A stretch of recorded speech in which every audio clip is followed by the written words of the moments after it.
Hi learners, welcome to I Plus Training Solutions.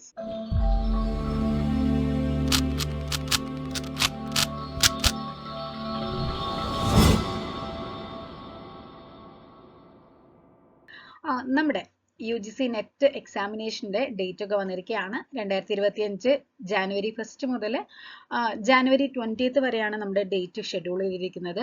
അപ്പോൾ എല്ലാവരും serious ആയിട്ടുള്ള കൃത്യമായിട്ടുള്ള പഠനത്തിലേക്കൊക്കെ പ്രവേശിച്ചിട്ടുണ്ടാവുമെന്ന് വിശ്വസിക്കുന്നു. അപ്പോൾ കഴിഞ്ഞ തവണത്തെ അതായത് 2024 ജൂണിൽ നടന്നിട്ടുണ്ടായിരുന്ന നെറ്റ് എക്സാമിനേഷൻ്റെ കട്ട് ഓഫിനെ കുറിച്ചിട്ട് നിങ്ങൾക്ക് വല്ല ധാരണയുണ്ടോ? അതായത് നമ്മളുടെ ആ ഒരു റേഞ്ച് അല്ലെങ്കിൽ ആ ഒരു കട്ട് ഓഫിന്റെ റേഞ്ച് എത്രത്തോളം ഉയർന്നു എന്നുള്ള കാര്യങ്ങളെ കുറിച്ചിട്ടൊക്കെ നിങ്ങൾക്ക് വല്ല ധാരണയുണ്ടോ? നമ്മൾ ഏതൊരു കോമ്പറ്റേറ്റീവ് എക്സാമിന് പങ്കെടുക്കുന്ന ആ ഒരു സമയത്തും നമുക്ക് ആ ഒരു എക്സാമിനെ കുറിച്ചിട്ട് കൃത്യമായിട്ടുള്ള ഒരു അവയർനെസ് ഉണ്ടായിരിക്കണം. അതായത് എത്ര ഏതൊക്കെയാണ് അതിന് ഫസ്റ്റ് ഓഫ് ഓൾ നമ്മൾ മനസ്സിലാക്കേണ്ടത് അതിൻ്റെ സിലബസ് ആണ്. ആ ഒരു സിലബസ് നമ്മൾ കൃത്യമായിട്ട് അരച്ച് കലക്കി കുടിച്ചാൽ മാത്രമേ ആ ഒരു എക്സാമിനെ കുറിച്ചിട്ടുള്ള ഡീറ്റെയിൽസ് നമുക്ക് അവൈലബിൾ ആവുള്ളൂ. ദെൻ നമുക്ക് മനസ്സിലാക്കേണ്ട മറ്റൊരു കാര്യം എത്ര മാർക്ക് നമ്മൾ സ്കോർ ചെയ്താലാണ് ഒരു എക്സാം നമുക്ക് ക്ലിയർ ചെയ്യാൻ വേണ്ടി സാധിക്കുക എന്നുള്ളത്. അപ്പോൾ ഇത് രണ്ടും ബേസിക് ആയിട്ട് നമ്മൾ അറിഞ്ഞിരിക്കേണ്ടത്. പിന്നെ അതിൻ്റെ ടൈം ഷെഡ്യൂള്, പിന്നെ നമ്മൾ എത്ര ടൈം അതിനു വേണ്ടി സ്പെൻഡ് ചെയ്യുന്നു, ആ ഒരു എക്സാം അറ്റൻഡ് ചെയ്യാൻ എത്ര ടൈം, നമ്മുടെ ഒരു ആക്യുറസി, സ്പീഡ്, അതൊക്കെ നമുക്ക് ഒരു കോമ്പറ്റേറ്റീവ് എക്സാം നമ്മൾ ക്രാക്ക് ചെയ്യാൻ വേണ്ടിയിട്ട് പോകുമ്പോൾ നമ്മളിതൊക്കെ നമ്മൾ മുൻകൂട്ടി നമ്മുടെ മനസ്സിൽ കരുതേണ്ടതാണ്. അപ്പോൾ കഴിഞ്ഞ നെറ്റ് എക്സാമിനേഷൻ്റെ ഒരു കട്ട് ഓഫിനെ കുറിച്ചുള്ള ഡീറ്റെയിൽസ് ഒക്കെ ആയിട്ടാണ് ഞാൻ ഇന്ന് ഇവിടെ വന്നിരിക്കുന്നത്. നമുക്ക് അതിൻ്റെ ഡീറ്റെയിൽസിലേക്ക് ഒന്ന് പോവാം. നമ്മൾ ഒരു കോമ്പറ്റേറ്റീവ് എക്സാമിന് പാർട്ടിസിപ്പേറ്റ് ചെയ്യുമ്പോൾ എന്തായാലും അതിൻ്റെ A to Z കാര്യങ്ങൾ അറിഞ്ഞിരിക്കേണ്ടതാണ് എന്ന് നമ്മൾ പറഞ്ഞു. അപ്പോൾ നമ്മുടെ ഹിസ്റ്ററി UGC നെറ്റ് എക്സാമിനേഷനെ കുറിച്ച് പറയുമ്പോൾ നമുക്ക് 2 പേപ്പേഴ്സ് ആയിട്ടാണ് നമ്മുടെ എക്സാം വരുന്നത്. പേപ്പർ 1 ജനറൽ പേപ്പർ ആണ്. 50 ചോദ്യങ്ങളാണ് ഇതിൽ വരുന്നത്. ഒരു ചോദ്യത്തിന് 2 മാർക്ക് വീതം, അങ്ങനെ 100 മാർക്കിലാണ് നമ്മുടെ ജനറൽ പേപ്പർ വരുന്നത്. ദെൻ നമ്മുടെ സബ്ജക്ട് പേപ്പർ ഹിസ്റ്ററി 100 ചോദ്യങ്ങളാണ് വരുന്നത്. ഒരു ചോദ്യത്തിന് 2 മാർക്ക് വീതം, അങ്ങനെ 200 മാർക്കിന്റെ ചോദ്യങ്ങൾ. So general paper plus subject paper നമുക്ക് കാൽക്കുലേറ്റ് ചെയ്യുമ്പോൾ 300 മാർക്കിലാണ് നമ്മുടെ ഒരു ക്വസ്റ്റ്യൻസ് വരുന്നത്. നെറ്റ് എക്സാമിനേഷൻ്റെ ഒരു കട്ട് ഓഫ് പാറ്റേണിനെ കുറിച്ച് പറയുകയാണെന്നുണ്ടെങ്കിൽ ഓരോ തവണയും അതിൻ്റെ ഒരു പാറ്റേൺ മാറി മാറി വരും. അതായത് നമ്മളിപ്പോൾ സെറ്റ് എക്സാമിനേഷനൊക്കെ പോലെ ഒരു നിശ്ചിത കട്ട് ഓഫ് ആയിരിക്കില്ല. സെറ്റ് എക്സാം എന്ന് പറയുമ്പോൾ ഒരു 45% അല്ലെങ്കിൽ ഒരു 50% മാർക്ക് നമുക്ക് സ്കോർ ചെയ്യാൻ പറ്റിയിട്ടുണ്ടെങ്കിൽ നമുക്ക് സെറ്റ് ക്ലിയർ ചെയ്യാം എന്നുള്ളതാണ് അല്ലേ. പക്ഷേ നെറ്റിൻ്റെ കാര്യത്തിൽ വരുമ്പോൾ നമുക്ക് അങ്ങനെയല്ല. ഒരു ക്ലിയർ ആയിട്ടുള്ള ഒരു നമുക്ക് മുൻകൂട്ടി നിശ്ചയിച്ചിട്ടുള്ള ഒരു കട്ട് ഓഫ് ആയിരിക്കില്ല. ആ ഒരു എക്സാമിനേഷന് പാർട്ടിസിപ്പേറ്റ് ചെയ്തിട്ടുള്ള കുട്ടികളുടെ ഒരു എണ്ണം വെച്ച് അങ്ങനെ കാൽക്കുലേറ്റ് ചെയ്തിട്ടാണ് ആ ഒരു എക്സാമിനേഷൻ്റെ കട്ട് ഓഫ് തീരുമാനിക്കുന്നത്. ദെൻ ഇത്തവണത്തെ ഒരു ചേഞ്ച് എന്ന് വെച്ചാൽ, ഇത്തവണത്തെ അല്ല, 2024 ജൂൺ നെറ്റ് എക്സാമിനേഷൻ മുതലുള്ള ഒരു ചേഞ്ച് എന്ന് പറഞ്ഞു കഴിഞ്ഞാൽ നമുക്ക് പെർസെൻറ്റൈൽ ആയിട്ടാണ് നമ്മുടെ സ്കോർ അറിയാനായിട്ട് സാധിക്കുക. നമ്മുടെ സ്കോർ പേഴ്സണലി അറിയാനായിട്ട് സാധിക്കില്ല, മറിച്ച് പെർസെൻറ്റൈൽ സ്കോറാണ് നമുക്ക് കൺസിഡർ ചെയ്യുന്നത്. മുൻകാലങ്ങളെ അപേക്ഷിച്ച് നോക്കുമ്പോൾ വ്യത്യസ്തമായിട്ടുള്ള ഒരു രീതിയാണ് NTA പരീക്ഷിച്ചിരിക്കുന്നത്.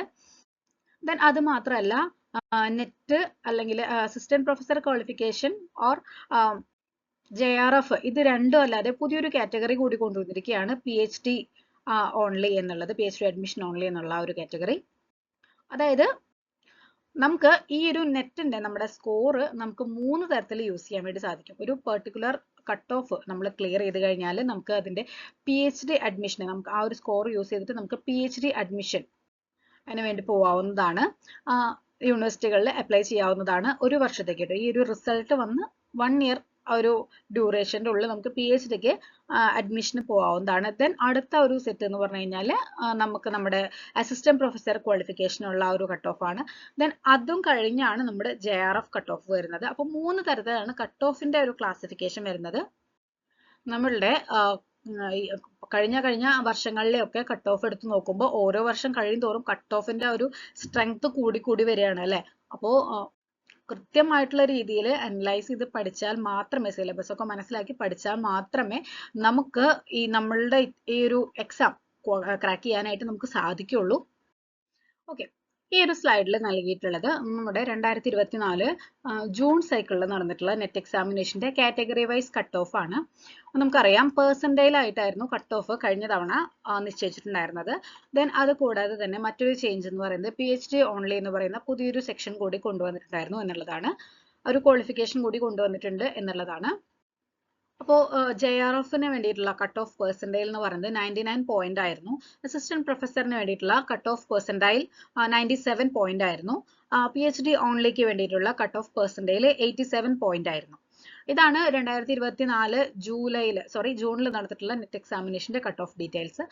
ഇതിൽ ഓരോ കാറ്റഗറി OBC അതുപോലെ EWS SC ST എന്നീ കാറ്റഗറികളുടെ കൂടി നമ്മൾ ഈ സ്ലൈഡിൽ ഇൻക്ലൂഡ് ചെയ്തിട്ടുണ്ട്. നിങ്ങൾക്ക് അത് ക്ലാസിഫൈ ചെയ്ത് നിങ്ങൾക്ക് അത് അനലൈസ് ചെയ്ത് മനസ്സിലാക്കാവുന്നതാണ്. അപ്പോൾ ഇതാണ് നമ്മളുടെ ഒരു ഏകദേശ റേഞ്ച് വരുന്നത്. നമുക്ക് കറക്റ്റ് ആയിട്ട് മാർക്ക് ഓരോരുത്തരുടെയും മാർക്ക് അറിയാനായിട്ടുള്ള സാധ്യതയില്ല. അതായത് നമുക്ക് അങ്ങനെ അറിയാനായിട്ട് പറ്റില്ല. എന്നിരുന്നാൽ കൂടി നമുക്ക് മുൻ വർഷങ്ങളിലെ മാർക്കിന്റെ ഒരു അടിസ്ഥാനത്തിൽ നമുക്കൊരു ഏകദേശ ധാരണയിലെത്താം. അപ്പോൾ നമ്മളുടെ പുതിയൊരു രീതി നമ്മൾ പറഞ്ഞു കഴിഞ്ഞു. അതായത് റീസെന്റ് വന്നിട്ടുള്ള ഒരു കട്ട് ഓഫിന്റെ ഒരു അനാലിസിസ് നമ്മൾ നടത്തി.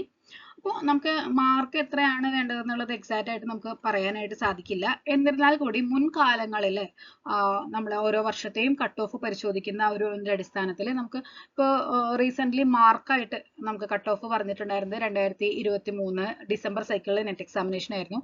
അതിൽ നെറ്റ് ഹിസ്റ്ററിക്ക് അസിസ്റ്റന്റ് പ്രൊഫസർ ആവാൻ വേണ്ടിയിട്ടുള്ള ക്വാളിഫിക്കേഷനിലെ കട്ട് ഓഫ് മാർക്ക് വന്നിട്ടുണ്ടായിരുന്നു 182 മാർക്കായിരുന്നു. ദെൻ JRF ക്വാളിഫൈ ചെയ്യാൻ വേണ്ടിയിട്ട് വേണ്ടുന്ന കട്ട് ഓഫ് മാർക്ക് 204 ആയിരുന്നു. അപ്പോൾ ആ ഒരു റേഞ്ച് തന്നെ നമ്മൾ നോക്കുകയാണെന്നുണ്ടെങ്കിൽ 300-ലാണ് 182 മാർക്ക്. അസിസ്റ്റന്റ് പ്രൊഫസർ ആവാൻ വേണ്ടിയിട്ടുള്ള മാർക്ക് എന്ന് പറയുന്നത് 300-ൽ 182 എന്നാണ് പറഞ്ഞിട്ടുള്ളത്.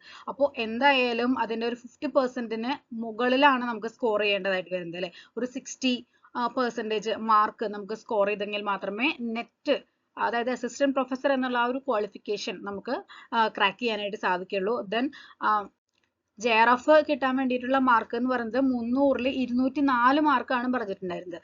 അപ്പോൾ എന്തായാലും നമുക്കൊരു 50% കൊണ്ട് ഒന്നും ആവില്ല. അവിടെ ഒരു 68 അല്ലെങ്കിൽ ഒരു 70% ഒക്കെ സ്കോർ ചെയ്താൽ മാത്രമേ JRF ക്രാക്ക് ചെയ്യാനായിട്ട് സാധിക്കുള്ളൂ. ഇത് പറഞ്ഞിട്ടുണ്ടായിരുന്നത് നമ്മളിപ്പോൾ പറയുന്നത് 2023 ഡിസംബർ സൈക്കിളത്തെ നെറ്റിന്റെ ഒരു പാറ്റേൺ ആയിരുന്നു. ആ ഒരു രീതിയായിരുന്നു. ദെൻ കഴിഞ്ഞ തവണത്തെ പെർസെൻറ്റേജിൽ ഇതിനേക്കാളും കുറച്ചുകൂടി കൂടുതലായിട്ടാണ് നമുക്ക് മനസ്സിലാക്കാൻ സാധിക്കുന്നത്. അപ്പോൾ ഓഫ് കോഴ്സ് എന്തായാലും ഇത്തവണയും ഒട്ടും കട്ട് ഓഫ് കുറയാനായിട്ടുള്ള സാധ്യത ഇല്ല എന്ന് തന്നെ നമുക്ക് പറയാം. ഇൻ കേസ് അത്രയും ടഫ് ആയിട്ടുള്ള ഒരു ക്വസ്റ്റ്യൻ പേപ്പർ ആണ് എന്നുണ്ടെങ്കിൽ മാത്രമേ നമുക്ക് ഒരു സാധ്യതയുള്ളൂ കട്ട് ഓഫ് കുറയാനായിട്ട്. എന്നാലും തന്നെ നമ്മൾ നെറ്റ് കിട്ടാൻ വേണ്ടി പഠിക്കുമ്പോൾ ഒരു 65% നമുക്ക് സ്കോർ ചെയ്യണം എന്നുള്ള ലെവലിൽ 68% സ്കോർ ചെയ്യണം. ഒരിക്കലും ഞാൻ നെറ്റ് കിട്ടാൻ വേണ്ടി മാത്രം പഠിക്കാൻ വേണ്ടി നമ്മൾ പറയില്ല. നമ്മൾ JRFന് വേണ്ടി തന്നെ പ്രിപ്പയർ ചെയ്യണം. നമ്മൾ പറഞ്ഞിട്ടില്ലേ, കുന്നോളം ആഗ്രഹിച്ചാലേ കുന്നിക്കുരോളം കിട്ടുള്ളൂ. അപ്പോൾ നമ്മൾ JRFന് വേണ്ടി തന്നെ ഏറ്റവും ടഫ് ആയിട്ടുള്ള അല്ലെങ്കിൽ ഏറ്റവും ടോപ്പ് ആയിട്ട് നിൽക്കുന്ന JRF ക്വാളിഫൈ ചെയ്യാൻ വേണ്ടി തന്നെ നമ്മൾ മാക്സിമം നമ്മുടെ എഫേർട്ട് എടുത്ത് നമ്മൾ 101% നമ്മൾ എഫേർട്ട് എടുത്തിട്ട് നമ്മൾ അതിന് വേണ്ടി തന്നെ പ്രയത്നിക്കുക. അപ്പോൾ എന്തായാലും ഒരു 70% നമ്മുടെ ടോട്ടൽ മാർക്ക് 300 മാർക്കാണല്ലേ നമുക്ക് ടോട്ടൽ വരുന്നത്. അതിന്റെ ഒരു 70% എങ്കിലും നമ്മൾ ക്ലിയർ ചെയ്യണം. എന്നാലേ നമുക്ക് JRF ക്വാളിഫൈ ചെയ്യാനായിട്ട് സാധിക്കുള്ളൂ. ദെൻ അതിന് താഴേക്കായിട്ടുള്ളത്, അതായത് PhD, അതിന് താഴെ വരുന്നത് അസിസ്റ്റന്റ് പ്രൊഫസർ ക്വാളിഫിക്കേഷൻ ആണ്. അതിന് താഴെയായിട്ടാണ് PhD അഡ്മിഷൻ വരുന്നത്. അപ്പോൾ എന്തായാലും ഒരു 65-70% മാർക്ക് നമുക്ക് സ്കോർ ചെയ്യാനായിട്ട് സാധിക്കണം. അതിന് വേണ്ടിയിട്ടുള്ള കൃത്യമായിട്ടുള്ള പഠനം നമ്മുടെ ഭാഗത്ത് നിന്നും ഉണ്ടായിരിക്കണം. നന്നായി ഹാർഡ് വർക്ക് ചെയ്ത് അതുപോലെ തന്നെ സ്മാർട്ട് വർക്ക് ചെയ്ത് നമ്മൾ പഠിക്കാനായിട്ട് പ്രത്യേകം ശ്രദ്ധിക്കുക. സോ എല്ലാവരും കൃത്യമായിട്ട് തന്നെ നിങ്ങളുടെ പഠനം മുന്നോട്ട് കൊണ്ടുപോകാനായിട്ട് ശ്രദ്ധിക്കുക. നമ്മുടെ iPlusൽ നിങ്ങൾക്ക് നെറ്റ് ഹിസ്റ്ററിയുടെ ഇന്റൻസീവ് കോച്ചിങ് അവൈലബിൾ ആണ്. സബ്ജക്ട് പേപ്പറിന് പുറമെ നമുക്ക് പേപ്പർ 1ന്റെ ജനറൽ പേപ്പറിന്റെ ക്ലാസ്സസും അവൈലബിൾ ആണ്. ക്ലാസ്സസും അതുപോലെ തന്നെ നമുക്ക് നോട്ട്സ്, കൃത്യമായ ഡൗട്ട് ക്ലിയറൻസ്, എക്സ്പ്ലനേഷൻസ് എല്ലാം തന്നെ നമുക്ക് അവൈലബിൾ ആണ്. അതുപോലെ തന്നെ ഓരോ പാർട്ട് കഴിയുമ്പോഴും നമ്മൾ അതിന്റെ മോക്ക് ടെസ്റ്റ്, ഓരോ യൂണിറ്റ് കഴിയുമ്പോഴും ആ ഒരു യൂണിറ്റ് ടെസ്റ്റ് എല്ലാം തന്നെ നമ്മൾ ചെയ്തിട്ടുള്ളതാണ്. കൃത്യമായി ക്വസ്റ്റ്യൻസ് അനലൈസ് ചെയ്ത് ക്വസ്റ്റ്യൻസ് ചെയ്ത് പഠിക്കുക വഴി തന്നെ നമുക്ക് കുറേയധികം മാർക്ക് സ്കോർ ചെയ്യാനായിട്ട് സാധിക്കും. ഒരു ക്വസ്റ്റ്യൻ പാറ്റേൺ നമുക്ക് മനസ്സിലാക്കാനായിട്ട് സാധിക്കും. അപ്പോൾ നമ്മൾ നേരത്തെ പറഞ്ഞ പോലെ തന്നെ കട്ട് ഓഫ് അറിഞ്ഞ് പഠിക്കാനായിട്ട് ശ്രദ്ധിക്കുക. നമ്മൾ എപ്പോഴും എയിം ചെയ്യേണ്ടത് ഒരു പെർട്ടിക്കുലർ കട്ട് ഓഫ് നമുക്ക് അറിയാമെങ്കിൽ കൂടി ആ ഒരു കട്ട് ഓഫിനേക്കാളും ഒരു 5 അല്ലെങ്കിൽ ഒരു 4-5% കൂടുതൽ സ്കോർ ചെയ്യാനായിട്ട് നമ്മൾ എപ്പോഴും ശ്രദ്ധിക്കുക. ആ ഒരു എയിമോട് കൂടി തന്നെ എല്ലാവരും കൃത്യമായിട്ട് പഠിക്കുക. ഇത്തവണത്തെ നെറ്റ് എക്സാം എല്ലാവർക്കും എളുപ്പമുള്ളതാവട്ടെ എന്ന് ആത്മാർത്ഥമായിട്ട് പ്രാർത്ഥിക്കുന്നു. എല്ലാവർക്കും വിജയാശംസകൾ നേരുന്നു. എല്ലാവർക്കും JRF തന്നെ ക്രാക്ക് ചെയ്യാനായിട്ട് സാധിക്കട്ടെ. Thank you.